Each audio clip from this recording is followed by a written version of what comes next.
Captaincy container టాస్క్లో వచ్చేసి గౌతమ్ కృష్ణ వచ్చేసి మన భరణి గారిని సెలెక్ట్ చేసుకోవడం జరిగింది. భరణి గారు ఇప్పటివరకు లాస్ట్ 2 టైమ్స్ అంటే కెప్టెన్స్కి దగ్గరలో వచ్చి అవ్వలేకపోయారనమాట. సో ఈసారైనా ఖచ్చితంగా కెప్టెన్ అవుదామని అయితే గట్టి ట్రై చేశాడు కానీ అవ్వలేకపోయాడు. చాలా బాగా ఎఫర్ట్ అయితే పెట్టినాం నా గేమ్లో. అందులో ఏంటంటే కొంచెం మైండ్ సెట్తో ఆడే గేమ్ కాబట్టి కొంచెం కన్ఫ్యూజన్ ఉంటుంది. గౌతమ్ కృష్ణ గురించి తెలిసిందే కదా, ఆల్రెడీ ఆయన ఉన్నప్పుడు సీజన్లో చూసాం ఎంత బాగా ఆడేవాడు, అశ్వత్థామ 2.0 అన్నట్టుగా వచ్చేవాడు.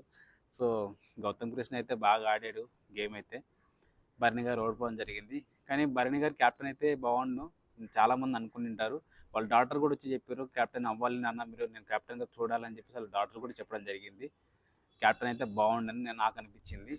సో ఇంకోటి ఏంటంటే గౌతమ్ కృష్ణ చాలా మంచి మాటలు చెప్పారు. కెప్టెన్ కాని వాళ్ళు కూడా కప్పు కొట్టిన వాళ్ళు ఉన్నారు. సో మీరు డో ఫీల్ అవ్వకండి, కప్పు మీద కాన్సన్ట్రేషన్ చేయండి అని చెప్పేసి గౌతమ్ కృష్ణ భరణి గారికి చెప్పారు. వయసులో చిన్నోడైనా కానీ మంచి మాటలు చెప్పారు. నాకైతే చాలా బాగా అనిపించింది గౌతమ్ కృష్ణ ఏదైతే మాట్లాడాడో. సో ఎంతమంది మీరు కూడా నాలాగా భరణి గారు కెప్టెన్ అయ్యి హౌస్ని ఎలా రూల్ చేస్తారు అని ఎంతమంది అనుకున్నారు అలాగా కింద కామెంట్లో పెట్టండి Bharani garu fans. Thank you.